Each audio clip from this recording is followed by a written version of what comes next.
Vamos começar nosso doutrina. A nossa irmã Elaine vai fazer uma oração conosco. Pai, em nome de Jesus, nós te agradecemos por essa manhã agradável. Queremos te pedir a tua presença, a tua unção, os teus ensinamentos, que o Senhor possa usar a boca do Carlos Hamilton, Pai, para nos instruir e que realmente possamos ter um tempo de comunhão e de aprendizado da tua presença. Que o nome do Senhor seja glorificado, em nome de Jesus, amém. Amém. Hoje, então, é dia 16 de março de 2014, o ano da Copa no Brasil. O Paraguai vai ser, o Uruguai vai ser tri. E nós podemos abrir as nossas Bíblias em Êxodo, capítulo 19. Êxodo, capítulo 19. Êxodo,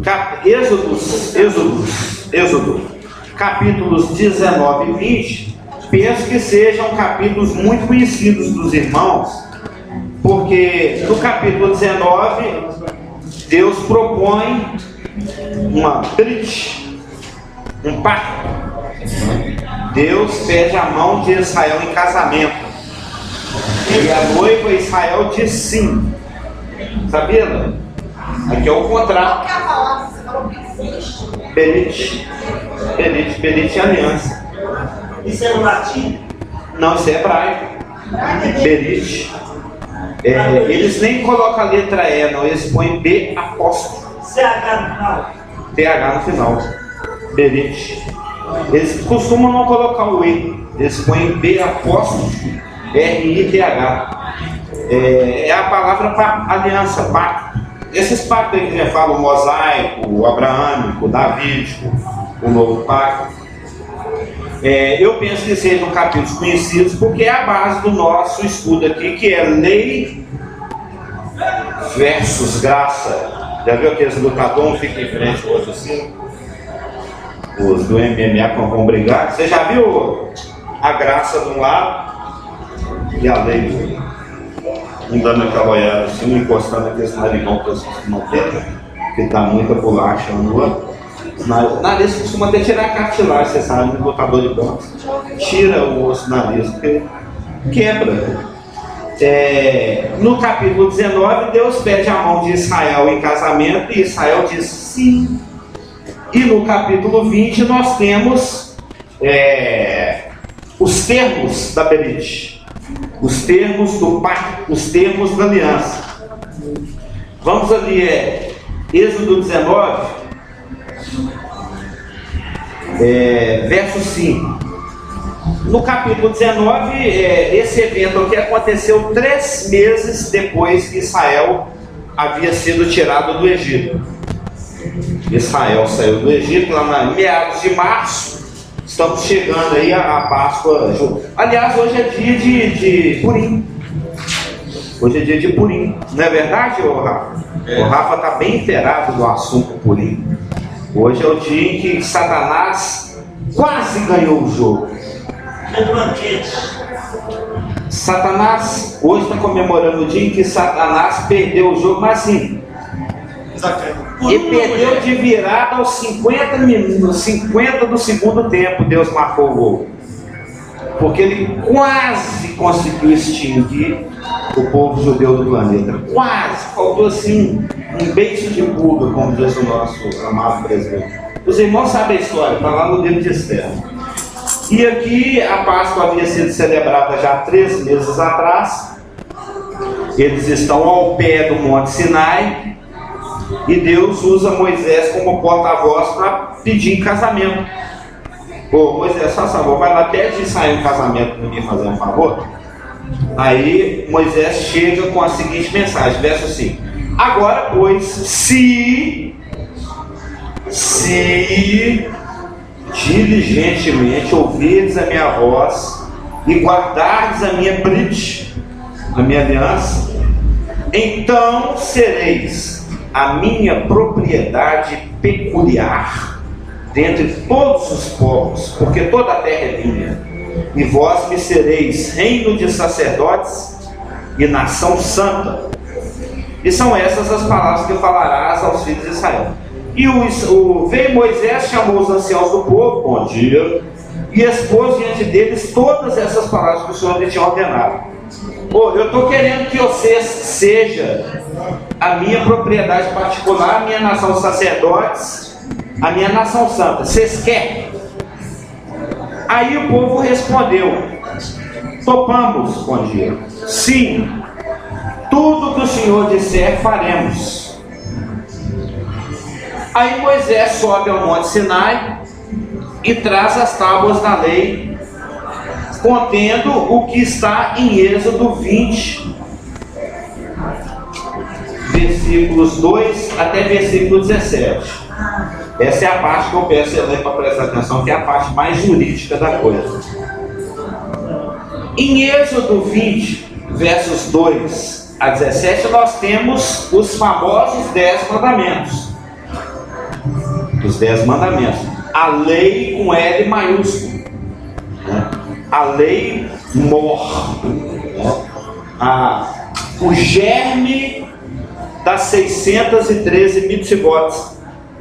O germe das leis que vão se desdobrar, que vão detalhar como é que Israel possa ser a propriedade peculiar de Deus, Êxodo 19:5, e como é que Israel possa vir a ser o reino do sacerdote e a nação separada, distinta, diferente de todas. Êxodo 19:6. Lembra? Nós lemos o contexto. Deus propõe para Israel: quer casar comigo? Quer casar comigo? Israel fala assim: sim. Então, se vocês querem casar com eu, vocês vão ter que, se diligentemente ouvir a minha voz. Vocês têm que me ouvir. Eu vou chamando, vocês vêm vindo. Vou chamando. Quem tem um bichinho de estimação sabe. Vocês vão me acompanhar. Mulher tem que fazer do meu jeito. Israel, lá no Antigo Testamento, você sabe como é que é.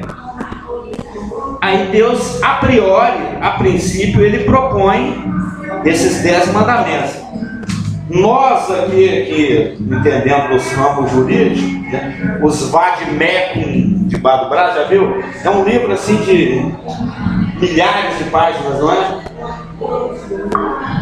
A Constituição, ela tem as leis preliminares, as leis gerais, bom dia, que vão ser desdobradas em leis complementares, se não me engano. Aqui nós temos 10 mandamentos, mas que vão se desdobrar em 613 a posteriori, ao longo dos próximos 40 anos. E nós temos visto que a lei mosaica, ela é composta de leis civis que regem os aspectos sociais e jurídicos da vida de Israel. Nós temos as leis cerimoniais que regem o culto de Israel ao Senhor, e nós temos as leis morais. As leis morais, nós vimos que elas têm seus correspondentes no Novo Testamento, no ensino apostólico. Lembra? As duas últimas vezes que nós nos encontramos aqui, no Velho Testamento fala, lá na lei de Moisés, aqui no Êxodo 20, fala não cobiçarás, mas os apóstolos ecoaram nesse ensino. Então eles nos apetecem. Lá no Êxodo 20, na lei que é peculiar e própria de Israel, Deus falou: não dirás falso testemunho. Mas no ensino apostólico existe eco desse ensino. Então ele também nos apetece. Lá no Êxodo, ou seja, são os 6 últimos mandamentos, porque são 10 mandamentos. Os 4 primeiros dizem respeito à relação com Deus. E o mandamento 5, 6, 7, 8, 9, 10, honra teu pai e tua mãe, não matarás, não adulterarás, não furtarás, não dirás falso testemunho, não cobiçarás, diz respeito ao relacionamento horizontal com as pessoas. Por isso que é dito lá em Mateus 22, 37 a 39, que a lei se resume nesses 2 princípios: amar a Deus de todo coração, toda alma, todo entendimento, e amar o próximo como a ti mesmo. Esses dois mandamentos resumem a velha aliança, resumem a lei moral. Acho que eu estou com a olho, assim, eu estou enxergando duas marcas. Tem uma aqui e outra ali. Acho que eu estou vendo. Esses dois mandamentos resumem toda a lei mosaica. Mateus 22, 37, amarás o Senhor teu Deus de todo o coração. Resume os 4 primeiros mandamentos. E amarás o próximo como a ti mesmo, resume todos os outros 6 mandamentos. Sendo que esses 10 são o germe dos 613. Então a lei mosaica, ela é composta de leis civis, leis cerimoniais e leis morais. A lei civil e a lei cerimonial não nos tange, não nos importa, não importa para a igreja, porque elas regulam a vida nacional, a vida civil, o Código Civil, a lei civil, e a vida religiosa de Israel, a lei cerimonial. A lei moral dos mandamentos mosaicos também não nos interessam, mas nos interessam porque eles foram refletidos no ensino apostólico, conforme nós vimos aqui, né? Êxodo 20 tem reflexo em Efésios 6, Romanos 13, 1 Timóteo 5, não sei se vocês anotaram aí nas 2 últimas semanas, em Colossenses, em Romanos, em Timóteo. Lembra que nós falamos disso? Eu nem lembro. Você estava lúcida no dia? Ela costuma cochilar. Então, existem as leis civis, as leis cerimoniais e as leis morais.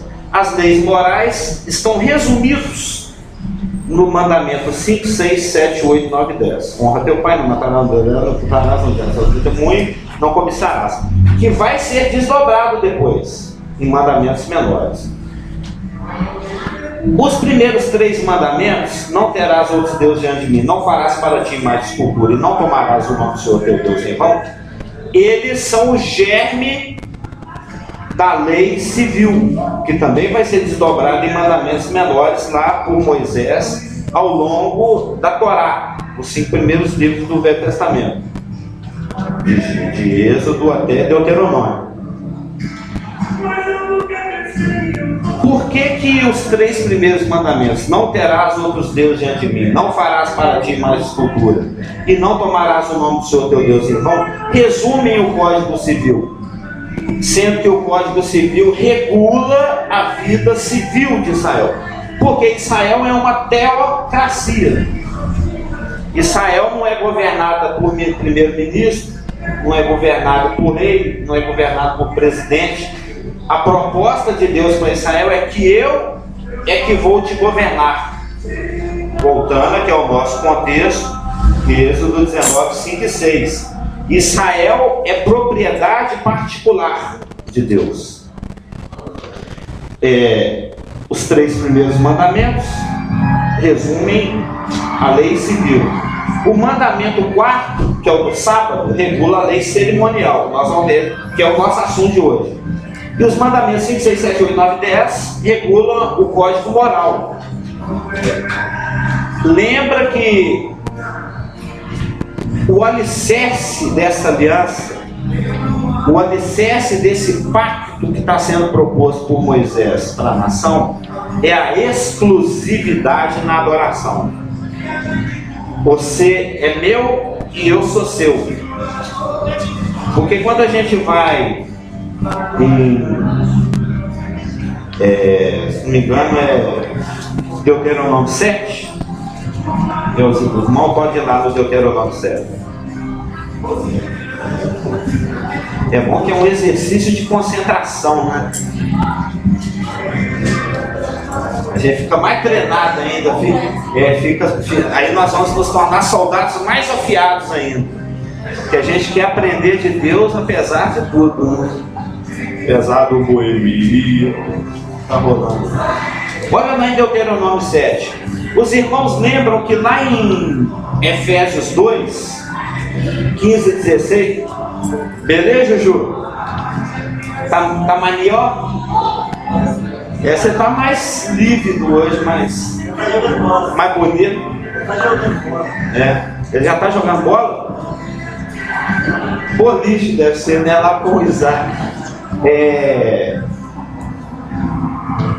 Quando a gente vai em Efésios 2, 15 e 16, Deus fala que agora, aqui nessa dispensação, na igreja, nessa que já tem durado 2000 anos, o muro de separação foi derrubado. Existia um muro que separava, de um lado é judeu, do outro lado são todas as outras nações. Agora, no corpo de Cristo, na igreja, o muro derrubou. Mas aqui em Êxodo 19 e 20, Deus é o pedreiro. Ele está fazendo o muro. Ele está separando Israel de todas as nações. Olha lá. Vós sereis, Êxodo 19, 5, minha propriedade peculiar dentre todos os povos, porque toda a terra é minha. Aí é Abraão. Ele escolheu Abraão. Ele poderia ter escolhido qualquer ser humano daqueles que estavam vivendo há 4.000 anos atrás, mas ele fez o Unidunité e caiu Abraão, ele chamou Abraão. Ele não fez o Unidunité. Vou aqui no Êxodo 7, nós vamos ver. Deus aqui está levantando a parede de separação. Deus está separando Israel de todas as nações. Propriedade peculiar minha. É o Código Civil, é a lei civil.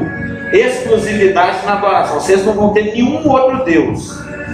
E vocês são a minha nação escolhida. Eu não escolho outra, só vocês. É absurdo o amor que Deus tem por Israel, é absurdo. Hoje é um dia que é prova disso, que hoje, como já foi falado, é o dia de Purim. O dia em que Satanás quase ganhou o jogo. Faltou 1 milímetro assim para ganhar o jogo. Porque era para todos nós estarmos indo para o inferno nesse momento, porque Jesus Cristo teria nascido se o povo judeu tivesse sido destruído 2.500 anos atrás. Não tinha judeu. Jesus vai nascer de onde? Mas hoje é o dia de festa, de bolo, de confete e serpentina para os judeus, sabe? Dia de banquete. Oi? Dia de banquete. É dia de banquete, dia de festa. Como nós somos um culto meio judaizado a assistir, nós 4, né? Nós 2 casais, eles estavam lá celebrando o Purim, é mó barato. Festa mesmo. Ter pouca livre. É legal. O povo judaico é muito farto, né? A videira deles explode. E hoje está sendo comemorado. Aliás, foi na sinagoga, ontem foi sábado, né? Mas é de ontem para hoje. Os dias desses é bem atravessado. Mas vamos lá, Deuteronômio 7. Deus separando Israel de todo mundo. Isso é minha propriedade peculiar. Isso resume o Código Civil. Porque Deus é o rei de Israel. São os 3 primeiros mandamentos. Nação santa, com um código moral elevado. Isso resume os mandamentos de 5 a 10. E nós vamos ver que a nação de sacerdote, que é a parte que lida com a questão religiosa, está resumido no sábado, o 4º mandamento. Que é o nosso assunto daqui a pouquinho. Deuteronômio 7, versículo 1. Quando o Senhor teu Deus te introduzir na terra a qual passas a possuir, e tiver lançado muitas nações de diante de ti, os heteus, os girgazeus, os amorreus, os cananeus, os ferezeus, os heveus, os jebuseus, 7 nações mais numerosas e mais poderosas do que tu, e o Senhor teu Deus as tiver dado de diante de ti para as ferir, totalmente as destruirás. Totalmente, não vai deixar ninguém, nem criança, nem velho, nem menino mamando, nem mulher, nem vida, mata todo mundo. Não farás com elas aliança, nem terás piedade delas. É para matar o povo inteirinho. Os sobreviventes estão esperando no pé do judeu até hoje aí, que são os palestinos. Se eles tivessem matado todo mundo há 3.500 anos atrás, não tinha palestino lá enchendo a paciência de judeu. Mas eles não cumpriram o mandamento. Entrou, matou uma meia dúzia e já tinha espaço para pôr a rede, esticar a rede. Vai, tá bom, deixou um restinho lá e aí ficou esse problema que tem até hoje. nem contrairás, verso 3, matrimônio com os filhos dessas nações. Não darás tuas filhas a seus filhos e nem tomarás suas filhas para teus filhos. Por quê? Por que Deus quer que mate esse povo todo e não quer que se contraia matrimônio com os heteus, gergazeus, amorreus, cananeus, ferezeus, heveus e jebuseus? Por quê? Por quê? Os cananeus, os povos da Palestina. Porque está no verso 4. Pois elas fariam desviar teus filhos de mim. E Deus é ciumento, a gente sabe disso lá em Tiago. E morte ciúme. Ele tem um ciúmão lascado de nós. Para que servissem a outros deuses. E a ira do Senhor se acenderia contra vós outros, e depressa vos destruiria. Porém, assim lhes fareis. Derribareis os seus altares, quebrareis as suas colunas, cortareis os seus postes ídolos e queimareis as suas imagens de escultura. Porque tu és povo santo, separado ao Senhor teu Deus. O Senhor teu Deus te escolheu. Lá o Deuteronômio 19, 5, 6. Para que lhe fosses o seu povo próprio, peculiar, particular, de todos os povos que há na terra. Não vos teve o Senhor afeição, nem vos escolheu porque fosseis mais numerosos do que qualquer povo, porque éreis o menor de todos os povos, mas porque o Senhor vos amava. É amor à primeira vista, né? E bateu o olho de Israel assim, o coração dele tum, tum, tum, tum. Isso já aconteceu com vários de nós e vai acontecer com mais alguns. Vai ter um dia que o Isaac vai bater o olho numa garota assim, não é ela. É ela. Não é isso? Eu penso que já aconteceu com o Marcelo. Hein, Marcelo? Já aconteceu? O coração dele está disparado, eles falam de borboleta. O pastor geral já deu esse testemunho 300 vezes também. Até hoje, continua batendo no mesmo. Até hoje é chonada, essa coisa acontece. Israel bateu o olho e disse assim, não é ela, é essa nação que eu quero. É por questão de amor. Mas porque o Senhor vos amava e para guardar o juramento que fizeram a vossa... Porque já está chegando a hora dele casar, não é, né? 18 está na hora. Está liberado. Já pode arranjar a noiva aí, o emprego e a noiva e casar. Ficar livre dos pais logo, é bom demais. Sai de casa. Elaine tá doido ficar livre de você? Isso eu sei. Ela me falou isso quinta-feira. E para guardar, porque você não estava lá, né? Ela falou pelas costas. E para guardar o juramento que fizeram a vossos pais, o Senhor vos tirou com mão poderosa e vos resgatou da casa da servidão do poder de Faraó, rei do Egito. Então Deus construiu um muro ao redor de Israel. Um muro para separá-lo. É um muro de separação, de inimizade, que fala lá em Efésios 2. E para que Israel ficasse separado das outras nações, fosse, Êxodo 19, 5 e 6, propriedade peculiar, reino de sacerdote e nação santa, ele deu a eles esses mandamentos, que estão resumidos em Êxodo 20. Conhecidíssimos 10 mandamentos, mas que se desdobraram em mandamentos mais detalhados, as leis complementares. Mandamentos esses, seja 20 ou seja 610, que nós não temos compromisso nenhum. Nós da igreja não temos nada a ver com isso. Nós não fomos tirados do Egito. O faraó não dava chicotada em nós. Nós não temos nada a ver com essa história. Isso aqui é peculiar a Israel. Porém, a parte moral nos tange, porque ela foi repetida pelos apóstolos. Então, os mandamentos civis, que estão resumidos nos 3 primeiros, não terás outros deuses, dita a exclusividade de Deus. Só eu não aceito o outro. Ainda que Israel tenha arranjado muitos amantes. A gente sabe pela história de Israel. Tem até um versículo, agora eu não lembro onde ele está, é um dos versículos mais lindos que eu conheço, que mostra o tanto que é Jeremias 3:1. Olha o tanto que Deus é apaixonado por Israel. Israel pisou na bola, mas Deus é Deus fiel. Poucos homens teriam essa nobreza que Deus tem, que é expressa aqui em Jeremias 3:1. Se um homem repudiar sua mulher e ela o deixar e tomar outro marido, porventura aquele tornará ela? Ou seja, a sua mulher te trai, põe muitos galhos na sua cabeça, aí ela arrepende lá do amante e fala assim: ô benzinho, me aceita de volta. Normalmente se enche essa mulher de tapa, é o normal. Não estou falando que eu faço isso, mas o que a gente vê no noticiário aí é isso. Mas olha a atitude de Deus. Ora, tu te prostituíste com muitos amantes, mas ainda assim, volta para mim, diz o Senhor. É até que parece música sertaneja, né? Volta para mim, não parece música sertaneja? Eu sei que você trabalhava lá naquele lugar lá, né? Como é que ele falava antigamente, lá na... Tem até um termo francês, para não usar um termo muito chulo, né? Como é que é? Não, mas tem um termo mais bonitinho ainda, né? Lá na casa de... Lá, ela trabalhava lá. A mulher de Deus abandonou Deus para trabalhar lá naquele lugar. Ali perto da rodoviária. A casa da Luz Vermelha? A casa da Luz Vermelha. Foi trabalhar lá, não. A Bíblia fala desse Ezequiel, ela se tornou uma prostituta.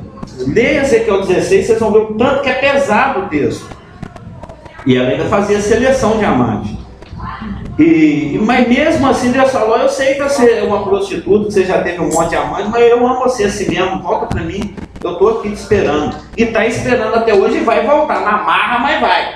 A gente conhece a história lá da tribulação.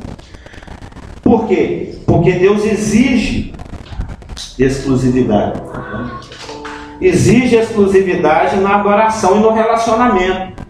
E Satanás, sabedor disso, sempre tentou conduzir Israel à prática da idolatria.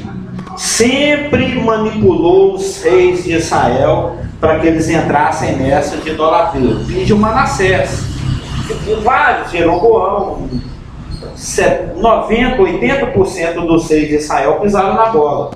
Porque ele sabe, se você desviar o pastor, o rebanho vai junto. A gente já viu isso em muitas situações. Então existe o Código Civil que regula a vida civil de Israel, jurídico civil de Israel, que tem como base o relacionamento exclusivo de Israel com Deus, porque é uma teocracia. E esse Código Civil, Deus já na sua presciência sabia que mais cedo ou mais tarde eles iriam pedir um rei, regulava a forma da escolha desse rei, regulava a forma dos patrões se relacionarem com servos. Está aqui, é só vasculhar os 613 mandamentos. É um bom exercício, né? Separe os 613 mandamentos no que é civil, no que é moral e no que é cerimonial, para casa, né? Leia de Êxodo a Deuteronômio e separe os 613, põe cada uma das 3 caixinhas. Apesar que isso já tem pronto na internet. Hoje em dia é cola, né? Ctrl+C, Ctrl+V. Está pronto, pessoal. Ou seja, em 3 minutos você faz o que você levaria meses. Aí, já falei, a parte moral não nos tange, mas nos afeta, porque foi repetido pelos apóstolos. A parte civil que regula propriedade, relacionamento patrão-empregado, etc. A parte jurídica mesmo, o relacionamento social, que se baseia, que se apoia no relacionamento com Deus, está resumido nos 3 primeiros. Aí sobrou o 4º mandamento, o sábado.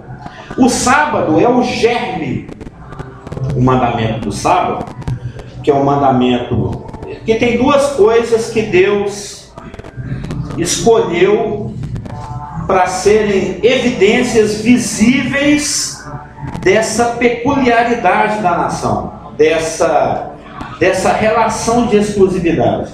Foi a circuncisão e a guarda do sábado. A circuncisão era uma coisa física, né, na carne mesmo, e é a operação de fimose.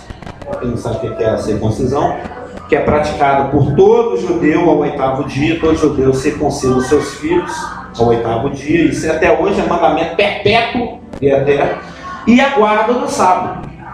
Você vê como é que é idiota hoje em dia terem ramos do cristianismo que queiram guardar o sábado. Por que não circuncida também? Porque é algo peculiar a Israel. esse mandamento quarto, ele é o germe. Ele, lembra, isso aqui é o resumão, os 10 mandamentos, Êxodo 20, é a síntese do que vai ser desdobrado em mandamentos mais detalhados ao longo de Êxodo, Levítico, Números, Deuteronômio. E aí quando você vai de Êxodo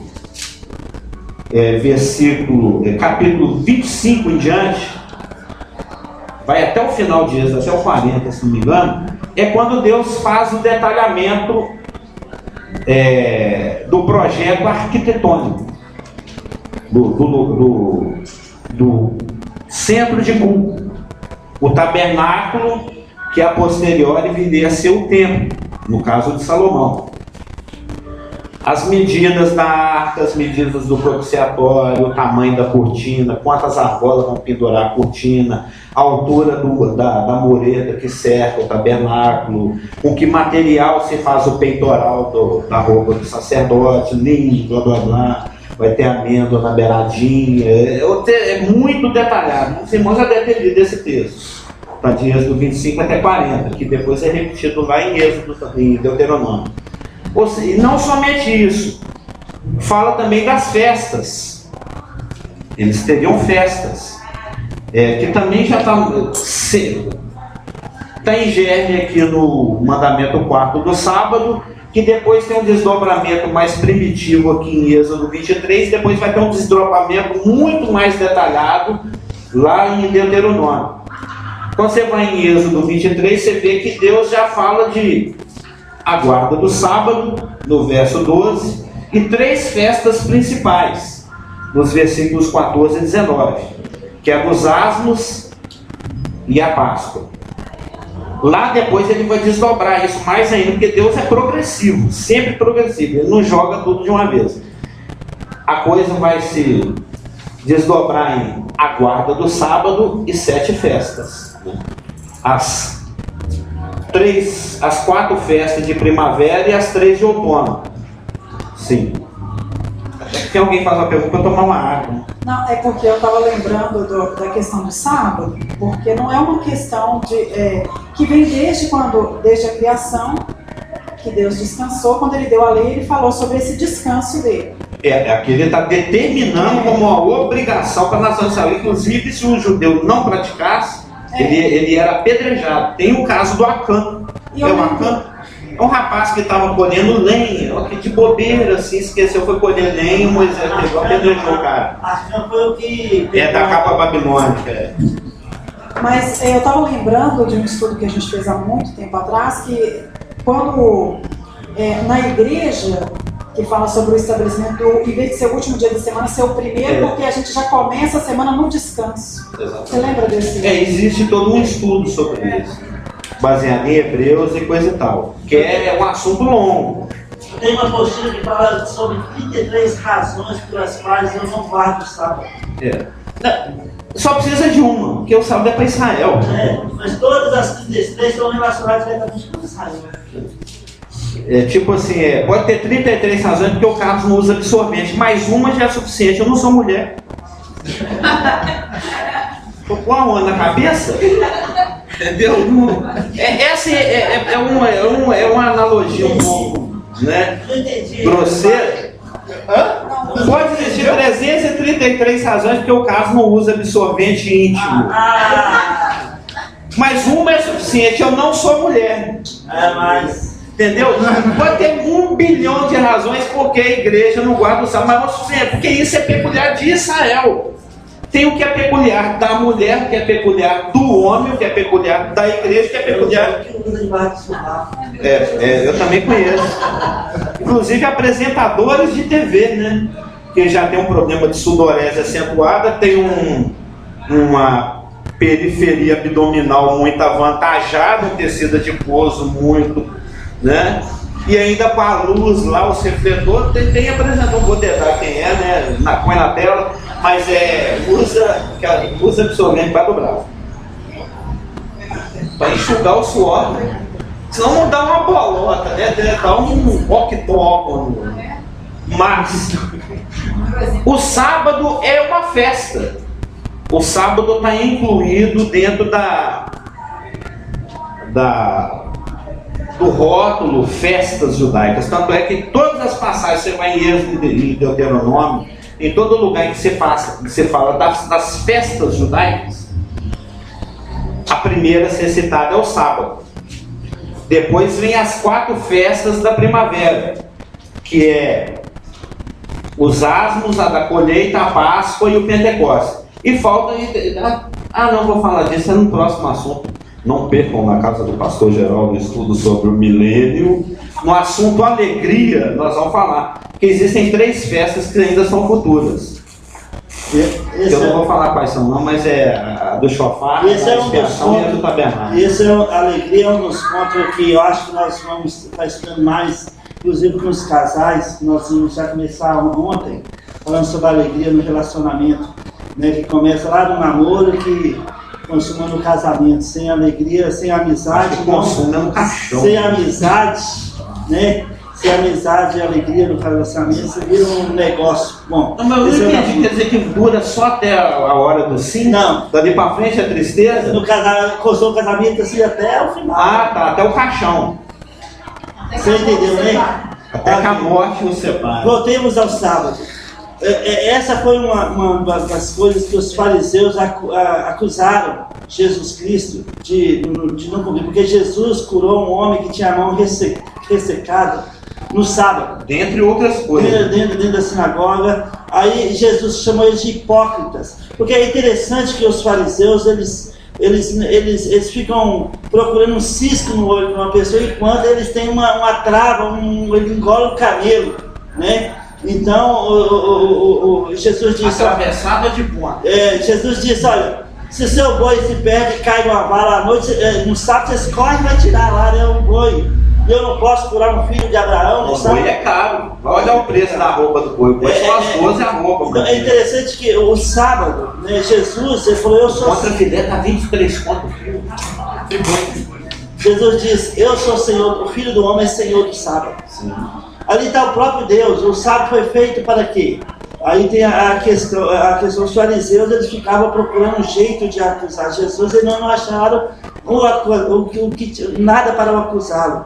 E isso é tão interessante porque... Inclusive, não querendo interromper, a questão da inculpabilidade de Jesus é tanta que o Pilatos falou, não vejo culpa nenhuma. O bandido que estava do lado da cor falou, olha, esse aqui não fez nada. Ninguém realmente, ele foi condenado e crucificado, mas eu vi isso recentemente, existem uns 5 testemunhos ao redor dele, falando, olha, ele não tem culpa nenhuma não. Em 1 Pedro capítulo 2 fala que ele não cometeu nenhum pecado. Sim. Nenhum. Então, mas em relação ao sábado... Ele era ázimo. Outra coisa que eles refutaram, por exemplo, os discípulos de Jesus colher espigas de milho na estrada no dia de sábado. E aí Jesus... sem lavar a mão. Sem lavar a mão, pior ainda. Então os fariseus, eles são terríveis, e há hoje muitos fariseus na igreja, né? Cadê o Samuel? Não está aqui hoje não, ele me contou nunca de um fariseu que pegou no pé dele. Pois é, não posso conviver com o irmão, porque o irmão, eu conheço o passado do irmão. Isso é uma atitude farisaica, porque elimina a obra consumada de Jesus Cristo. Que é a única que não pode ser anulada. Então, aí o que acontece? Jesus citou para os fariseus, olha, o que fez Davi no sábado?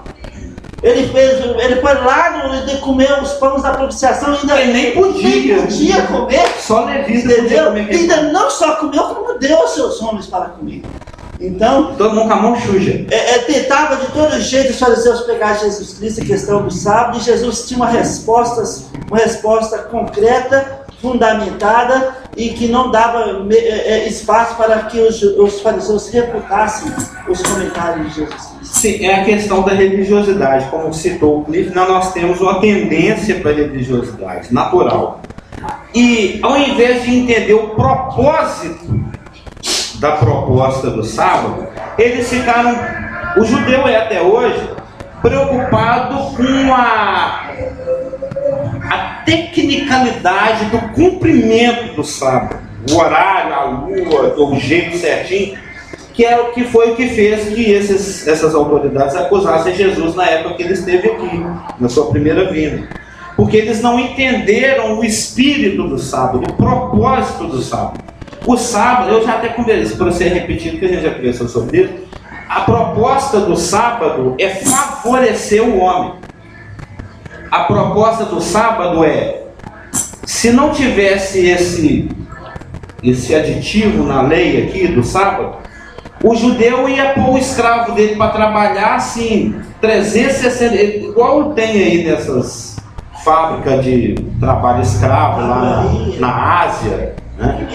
Até aqui no Brasil, o pessoal de São Paulo põe os colombianos para trabalhar 18 horas por dia, 20 horas por dia. Vocês já devem ter visto reportagem sobre isso. Os colombianos vêm passando fome, São Paulo, vai para São Paulo, chega lá, eles são mantidos em cárcere privado trabalhando 20 horas por dia, com direito a 2 míseras refeições. E o que eles ganham acaba pagando o que eles estão ingerindo. Ou seja, se Deus não coloca... Interessante que a lei trabalhista nacional fala que a pessoa tem que ter uma folga a cada 7 dias. Sim. E um domingo a cada mês. Sim, por isso existem essas regulações. No caso aqui de Israel, Deus sabia que se não, ele conhece o coração do homem, se ele não coloca esse detalhe da obrigatoriedade do descanso, os servos iam trabalhar até morrer. Ou pela própria ganância, ou a pessoa não ia descansar. Existe o workaholic, né? O louco com trabalho em todo lugar. Então Deus fala, olha, é por amor na sua máquina, ao seu hardware, ao seu corpo, eu te projetei, eu te conheço, eu estou determinando o seguinte, e tem que haver períodos de descanso. O sábado foi feito em função do bem-estar do homem, para que ele se preserve. Você vai trabalhar até um certo limite, e no 7º dia você vai descansar. Esse é o propósito do sábado, o benefício do ser humano. O benefício do ser humano. Mas a classe religiosa estava preocupada com a tecnicalidade. Está cumprindo ou não está? Não é a questão de o quão bem isso está te fazendo ou não.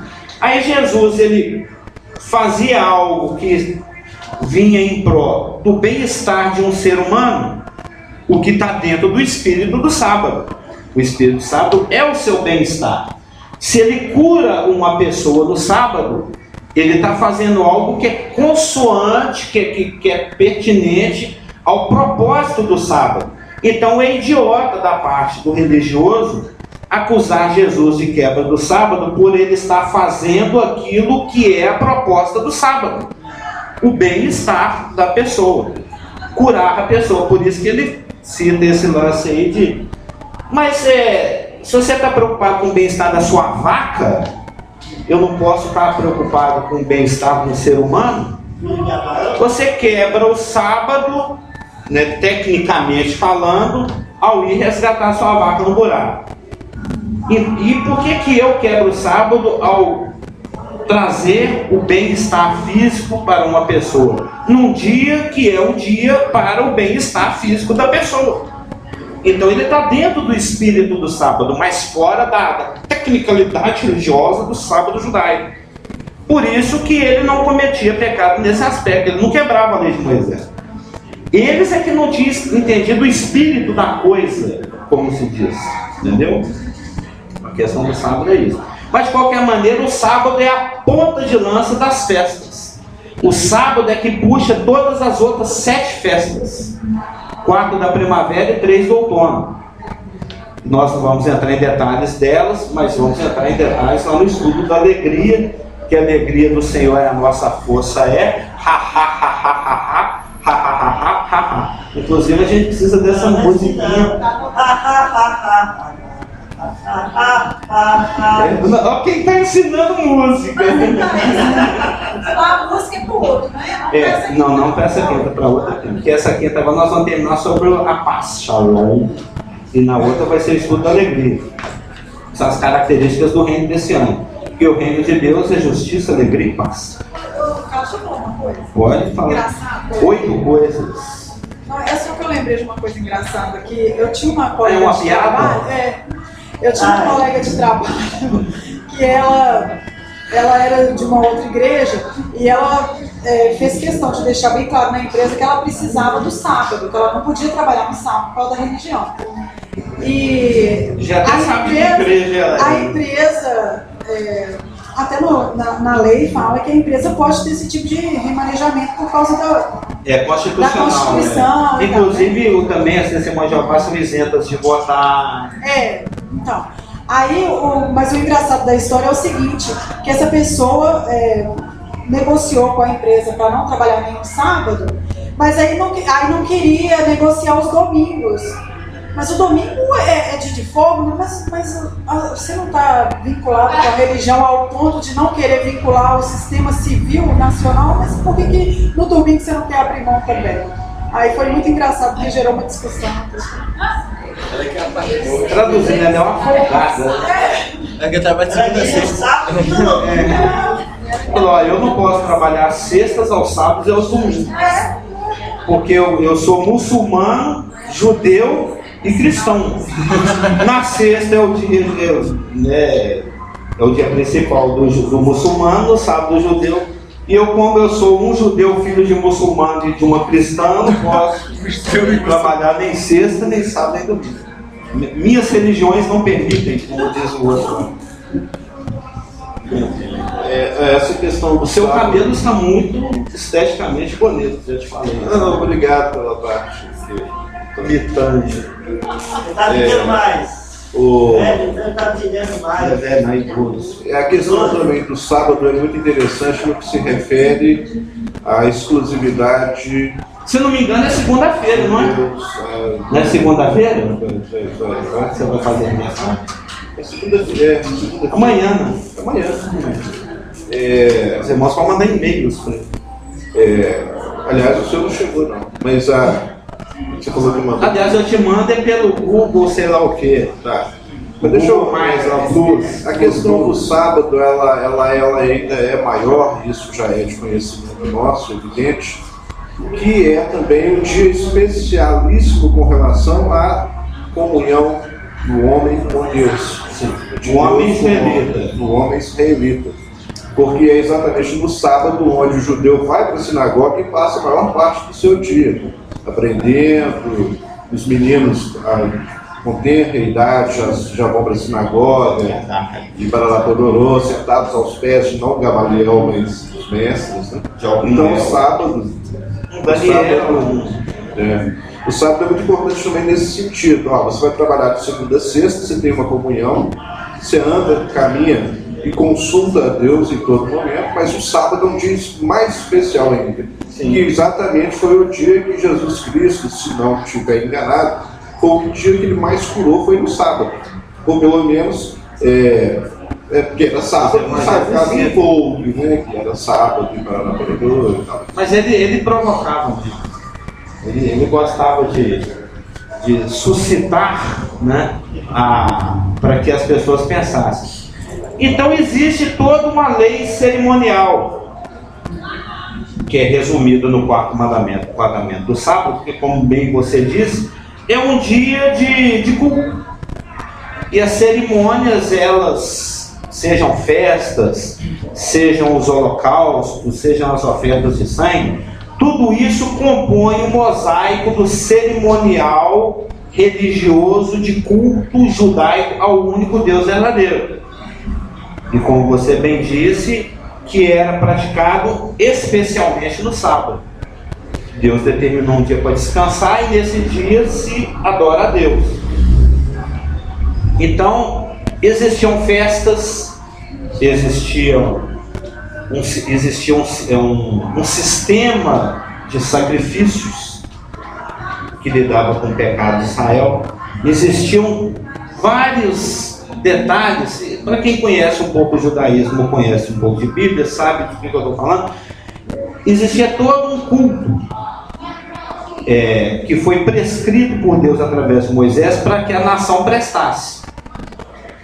Da mesma forma como nós não temos um compromisso com o sábado, ou com o código civil que é pertinente a Israel, ou com o código moral que é pertinente a Israel, ainda assim, nós vamos ver na semana que vem, que esse culto, essas cerimônias que eram peculiares e exclusivas de Israel, elas eram sombras de um sacerdócio maior, do qual agora nós fazemos parte. O templo que Deus mandou, o tabernáculo que Deus Moisés construiu, era uma réplica, uma sombra de um modelo que ele viu lá no céu, de um modelo que foi mostrado para ele. Lá no céu existe um templo, do qual o templo judaico é um reflexo, é um espelho, é uma réplica, é uma cópia.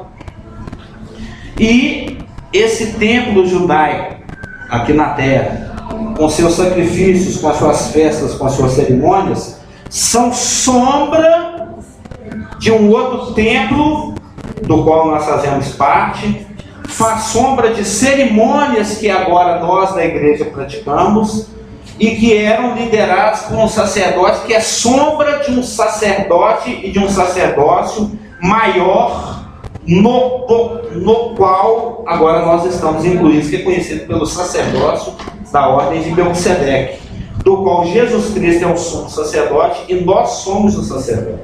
É isso que nós vamos ver da semana que vem. Hebreus 10 fala que as coisas lá da velha aliança eram sombras dos bens futuros, os bens que nós agora administramos. Nós temos um culto, e esse culto foi antecipado pela sombra do velho culto. Lembrando que é em Jerusalém é que se deve adorar. E agora é em qualquer lugar. E também eu falo por específico, como você falou antes. Isso é um contraste no culto judaico que era só em Jerusalém, agora é no banheiro. E se tiver ao redor, vira lá para o lado, do santuário, lá para o lado, e ora. Pode também, evidente que não vai caber todo mundo em Jerusalém para ficar adorando no sábado, né? Muita gente. Mas virado, como tem as colocações de... Assunto lindo na semana que vem. Sugiro que os irmãos não percam. Eu gostei muito desse assunto. Vamos orar? Senhor, te somos gratos porque o Senhor é que nos corrige, nos educa, nos ilumina e nos guia. Te agradecemos pela tua palavra preservada, pela liberdade e oportunidade de estarmos aqui ao redor dela. Te agradecemos pelo teu Santo Espírito que nos guia, nos ilumina e nos ensina, e que esse mesmo Espírito possa nos dar unção no restante desse culto, direcionar tudo que vai ser falado, tudo que vai ser dirigido aqui. E porque sem ti nada podemos fazer, que te adoramos e agradecemos em nome de Jesus. Amém.